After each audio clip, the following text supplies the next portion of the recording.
Hi everyone, I'm Rincey and this is Rincey Reads. Today I'm going to be doing a really casual, really quick Friday reads. I generally don't do these either because I don't know what I'm going to be reading over the weekend and I know it's going to be a busy weekend so I don't plan on reading a lot. But also I never used to do videos on Friday, so they were kind of inconvenient when you're also doing Tuesday, Thursday videos. But now that I'm doing Friday videos, I can do an occasional Friday reads. So the book that I am currently reading is And the Mountains Echoed by Khaled Hosseini. I'm having issues saying words because it's early in the morning for me. This is just such a great book. I am more than halfway through so far and I'm hoping that I'll finish this tonight. If not tonight, then tomorrow. Yeah, I'm really enjoying this, but I love all of his books. I love his writing style. I love the way that he pulls you into a story, but I also enjoy the fact that even though all of these stories either take place in Afghanistan or have to do with Afghani people, they're not all the same. They all have different things that they deal with. The story starts off in like the 1950s in Afghanistan and you're following like this brother and sister who are quite young. They're maybe like 8 and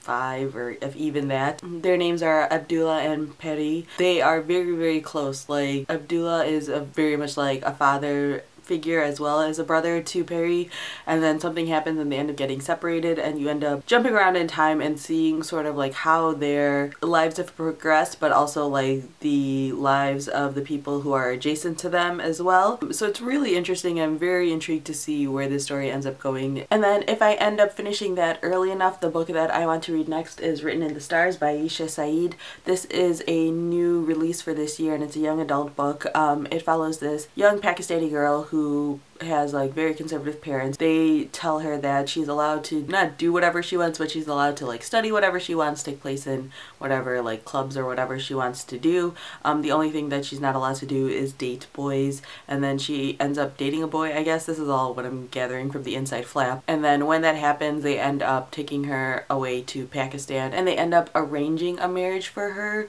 which is not something that she wants for herself. So it's just dealing with that sort of conflict and the pressures that you get from your culture and your family, things like that. It sounds really interesting. This is a debut novel as well, so I'm very intrigued to see just how they handle this type of storyline. But yeah, if I do start this weekend, I also plan to finish it because the font is like ginormous. So hopefully I can get to this and then I can return it to the library because as you can tell, this is a library copy. In between all of those books, all of those as if I listed a bunch of books, I'm hoping to catch up on my comics. I'm behind on Cluster. I have issues 3 and 4 sitting here that I want to read. I have the new Gem and the Holograms to read, and most excitingly, I have the new A-Force to read. I read the new Lumberjanes already, but I've been kind of saving A-Force for this weekend because I wanted to like devote time to it and like not rush through it, so I will definitely be reading A-Force this weekend. I'm so excited, but I also need to do a little bit of research into the whole Secret Wars thing because I haven't been reading Secret Wars, so I have no idea what's happening. So yeah, that's everything I plan on reading this weekend. Let me know down in the comments below what you guys are currently reading or planning to read this weekend. It's a long weekend here in the United States. I don't even know if I said that. That's why I'm like planning out what I'm gonna read because I have the day off on Monday. So if you're in the United States, happy Memorial Day. And if you are someone who serves in the US military, thank you for serving. So yeah, that's all I have for now. Thanks for watching.